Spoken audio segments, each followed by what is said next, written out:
Nagyon sok szeretettel üdvözlök mindenkit. Nagyon jól láthatjuk keretben ez a kis kuckó, úgyhogy ez a méltányosságesen is nincs lesz. Arra szeretnék kérni benneteket, hogy jöjjetek, hát majd érezzétek jól magatokat, engedjétek el, nem kell jegyzetelni. Ha valamilyen kérdésetek van, akkor tegyétek föl, tehát legyen nagyon családos hangulat ez a beszélgetés. Bemutat? Kicsit hangosabban. Kicsit hangosabban? Akkor mikrofon az van, de nem ez a mikrofon most jó? Jó. Életemben nem beszélt a mikrofon, de akkor jó napot. Engedjétek meg, hogy bemutatkozzak, Námarosi Melindának hívnak. Pécsről jöttem, ott születtem. Családtagjaimmal jöttem fel és a barátaimmal. Az Életmagazinban a Feng Shui rovatot vezetem, és még egy kis titok. Hányan vannak közülük, akik a Facebook oldalon fönn vannak?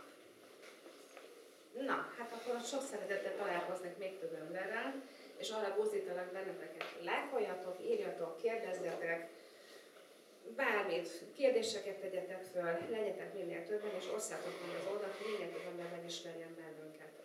De mégis vagyunk itt, és akkor beszélgessünk arról, mi azt, hogy Feng Shui. Szeretnék kérdezni tőletek valamit.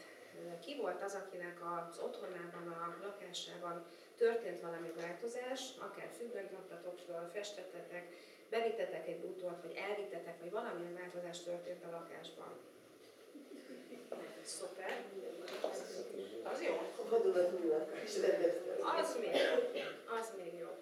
Volt-e olyan, akinek nem a lakásában történt változás, hanem az emberi viszonylatában, családtagnál született gyermek, ment egy gyermek, más munkahelyen megdolgoztak, munkakapcsolatokban alakult valami változás, akkor is volt. Nagyszerű.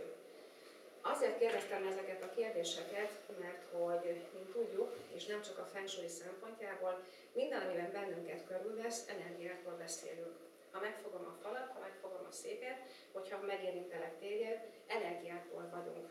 És ezek az energiák, ezek hatnak ránk. A Feng Shui-nak az alapját nagyon régi tradícióról van szó, tehát nem spiritualizmusról van szó, hanem ez egy tudományág. A kínai asztrológia az alapja, annak idején a Wu császár volt, aki az alapjait lefektette, valamikor a Han dinasztia uralkodó családtagja volt az, aki azóta tudjuk azt, hogy létezik a Feng Shui, nagyon sok változáson ment keresztül. Végül is, amikor átkerült Amerikába, onnantól beszélünk arról, hogy mi az, hogy a mai világban Feng Shuiról írunk, hallunk és látunk. Több iskoláról beszélünk, én a repülőcsillagiskola módszerével dolgozom, az a legbonyolultabb számításokon alapul, de pont ettől nagyon jó, hát ettől tudunk egy csomó mindent megváltoztatni az életünkben.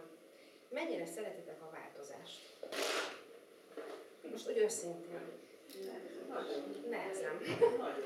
Pedig az egész életünk változásokból áll, a mindennapjaink. Valamennyire tudjuk tervezni az életünket, de annyira, hogy most éppen holnap mi fog történni, nem. De mindenkit arra szoktam mozdítani, hogy igenis azért a változás önmagát el kell fogadni. Megszületünk, ahogy meghalunk. Ahogy föl kell a nap, hogy lemegy a nap. Ahogy jön a tavasz, jön a tél, de minden egyfajta változásról szól. A térrendezésben is a változásokat szoktuk eszközölni. Minden embernek az életében történnek változások, és ezért kérdeztem, hogy kinek volt valamilyen szinten hatás az életében, hogy változott valami. Mennyire volt furcsa, amikor a lakást átalakítottátok? Mondjuk egy pár napig, egy hétig. Lehetett érezni, hogy nem ugyanaz a szekrény van ott, hanem valahol másképp, meg kell szoknom, még az ott van, maga az a hely, ahol beköltöztél. Furcsa volt egy pár napig, hogy most ilyen... Az egy dolog. Csak maga az érzet, hogy más színű a fal, más színű az ajtó, hogy meg kellett szokni azt a jellegű dolgot is, hogy na most történt valami változás az életedben.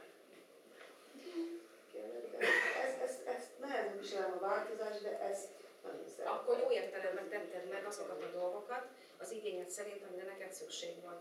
Bármi nemű változás az életünkben, amikor ezt a széket, ha most elhoznám oda, akkor is egy picit változna ez a jellegű dolog. Ha most itt kevesebb szék lenne benn, akkor is másképp hatna ránk ez a jellegű dolog. Ez amikor térről beszélünk. Ha ennek a falnak most piros színe lenne, akkor ez sokkal erőteljesebben jönne le, és lenne ember, akinek ez nagyon tetszene, valakinek meg egyáltalán nem. Mi van akkor, amikor a személyiségekben van ez a változás? Mindenki dolgozik munkahelyeken. Mi van akkor, hogyha jön egy új ember? Az ember aztán nézegeti, egy kicsit furcsa, talán lehet, hogy jól ki fogok vele jönni valakivel, meg nem. Volt olyan, hogy találkozok egy emberrel, és az első perctől kezdve jól tudok vele közreműködni. Megérzem, hogy ővel jó kontaktom van. De van olyan ember, akivel lehet, hogy még 2 szót nem beszéltem, és az jön ki, hogy nem tudom, ez lehet, hogy nem fog működni ez a dolog. Hosszú távon szokott ez a jellegű kapcsolatrendszer kijönni, hogy én azzal jól tudok-e kommunikálni, vagy nem, vagy hogyan tudok energiaszinten működni. A 9 elemről beszélünk, ezek az energiák hatnak egymásra, mind a térben, mind pedig a személyeknél. Ezek az emberek, hogy a térben lévő dolgok, azok hogyan tudnak egymással működni, vagy jól, tehát harmonikusan, vagy pedig korlátozzák egymást, vagy pedig egyáltalán nem tudnak jól működni az emberek. Tehát lehet, hogy mondjuk egy fémelemű ember, én egy fémelemű ember vagyok, engem betesznek egy olyan helységbe, ahol a tűzelemnek vannak például a színei, vagy a tárgyai, vagy a rájellemző dolgok, én ott nem fogom magamat jól érezni. Egyszerűen megolvadok, nem fogok tudni jól működni. Ha találkozok egy olyan emberrel, aki tűzelemű ember, azzal biztos, hogy kevésbé fogok tudni jól működni, mert ő rám nincs jó hatással. Én lehet, hogy segítem őt az ilyen típusommal, amilyen én vagyok, de nyilvánvaló, ő engem már korlátozni fog. Ez mondjuk akkor nehéz, ha mondjuk egy párkapcsolatról beszélünk, akkor a 2 embernek dolgozni kell ezen a jellegű dolgán, de hogyha mondjuk egy családban, ott muszáj ezeket a dolgokat megoldani, mert együtt kell működni. Ott nincs az, hogy fogom és elmegyek és elhagyom. Azért próbálok beszélni a térrendezésről, meg a személyiségelemzésről, de ez a 2 ez összefügg. Amikor te most például vettél egy lakást, a nevedet megkérdeztem el? Klári? Igen. Klári. Amikor te vettél lakást, akkor hányan költöztetek be? Én De egyedül költöztél be? Jó, akkor te most nem vagy példa. Általában azt szokták javasolni, hogy ha a lakást vásárolunk, és valaki tudatosan szeretné berendezni a lakását, akkor érdemes, és akinek erre igénye van, vagy aki foglalkozott a feng shuival, hogy azt kérdezzem meg egy feng shui szakértőnek a véleményét, hogy az a lakás, amit te mondjuk most megvásároltál, hogy ez neked, a te elemednek, az megfelelő-e, és mondjuk hogyan rendezzük be ezt a lakást. Mert hogyha nem, akkor nem fogod benne jól érezni magad. Most ha nagy Isten költözött volna veled valaki, párod, gyermeked, nem tudom, kiről van szó, mindegy, akkor annak az eleme is fontos lett volna, hogy ő milyen típusú elem, hogy ti ketten milyen harmóniában vagytok egymással, és mondjuk, hogy ha lehet választani szobát, akkor az egyik embernek az a jó, akkor az abba a helyiségbe menjen, a másik ember meg a másik szobába. Így lehet ezekkel az elemekkel játszani. Nagyon sok helyen, főleg a nyugati országokban már a feng shuit szakértőként szokták megkérdezni, amikor munkahelyeket rendeznek be, irodákat például.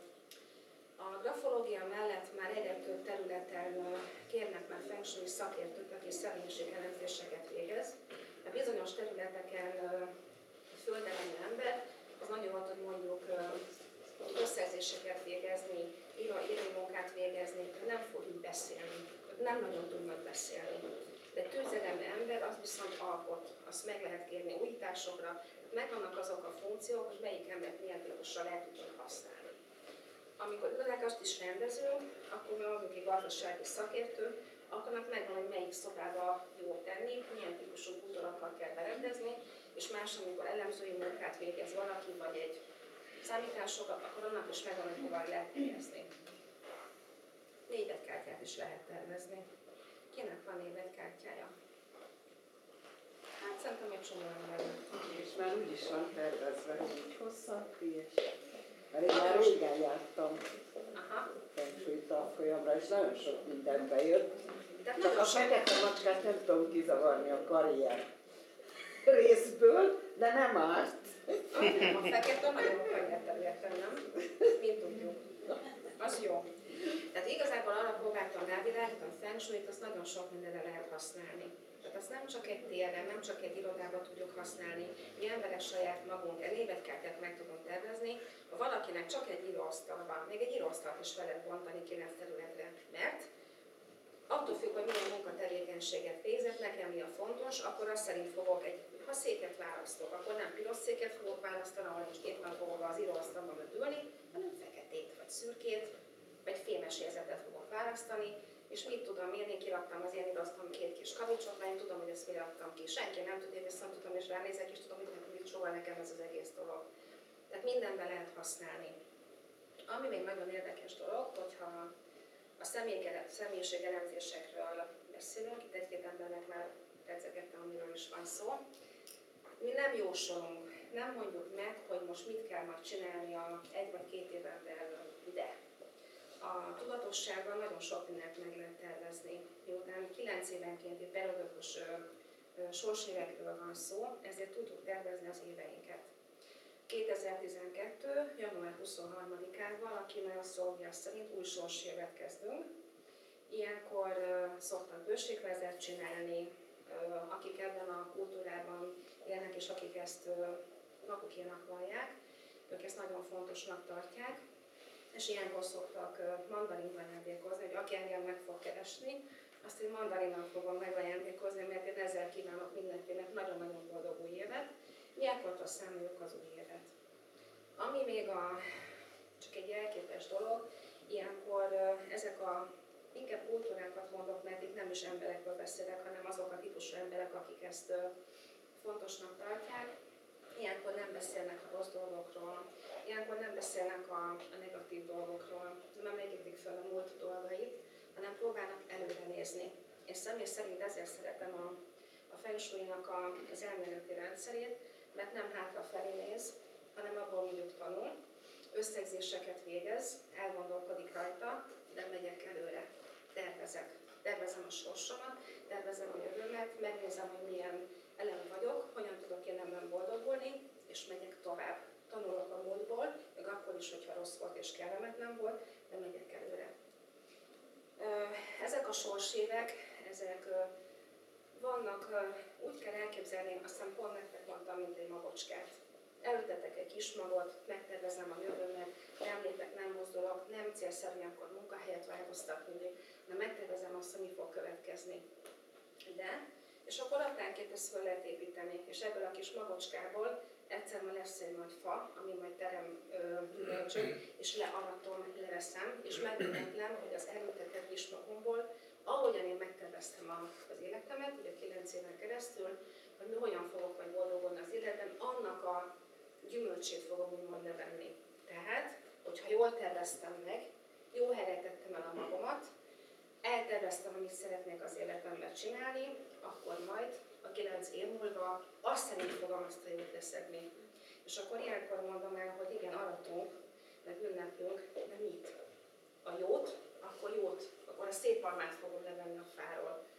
De ha én lusta voltam, és azt mondtam, hogy ráérek még, meg hogy nem érdekel, és nem voltam tudatos, akkor a rohadt, most még bocsánat, de akkor a rohadt gyümölcsöt fogom a végén leszelni a fáról.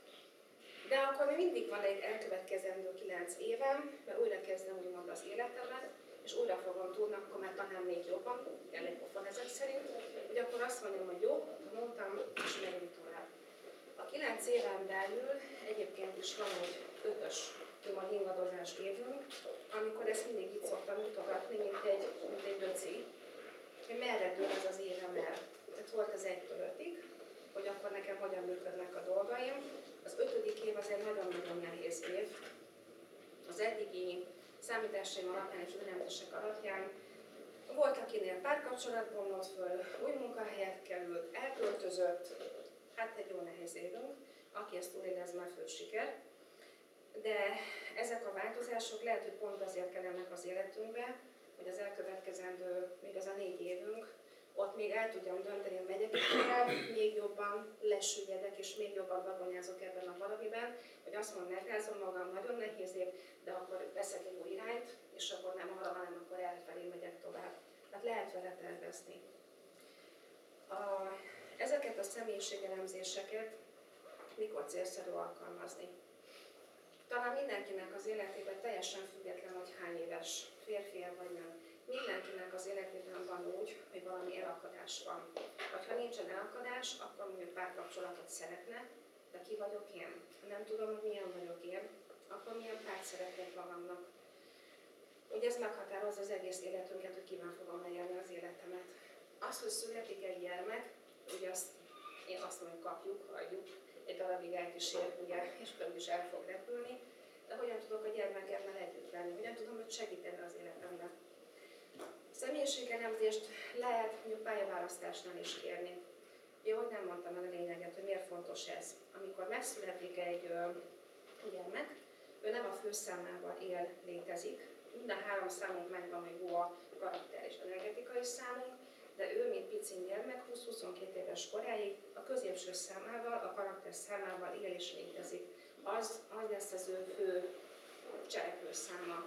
De 20-22 éves kora után, ez most nem napra pontosan működik, hanem kinek hogyan, utána neki már a főszáma életünk végéig azt fog működni, és amikor mondjuk nagyon-nagyon eltérő, mondjuk valaki tűzelemű volt, és utána lesz egy ilyen vízelemű, ott nagyon meg fog változni a személyiség. És amiben eddig akkor jó volt és sikeres volt, nem biztos, hogy az élete végéig, ami is sokkal nagyobb nyilvánvaló, hogy azzal jól fog boldogulni, és azt szeretné nekinek iskolát vagy választani. Ez egy nagyon fontos dolog lehet még.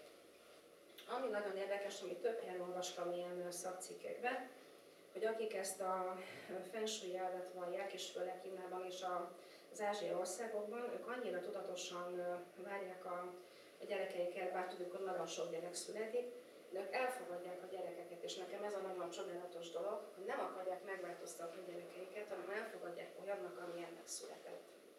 Tudják, ők nekem ezt ki tudják kalkulálni, van egy ilyen számítás, hogy milyen gyermek születik, és ők azt szerint nevelik már a gyereküket.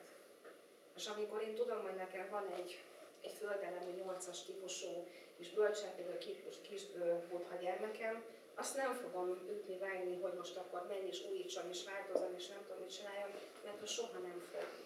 De viszont nagyon jó megértő ember lesz, ő nagyon bölcs ember lesz, őtől teljesen mást fogok elválni, vagy pont fordítva.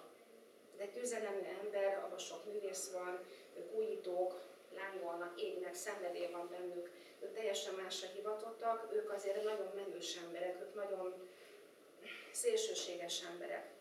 A személyiségekkel nagyon-nagyon lehet emiatt is játszani, mert annyira különböző a 9 elem, hogy nem egyszer volt, aki vadidegen ember volt és elvégeztem elemzést, hát így ő is csodálkozott, hogy a felébe tudtam a dolgait, ennyire pedig életemben nem találkoztam vele.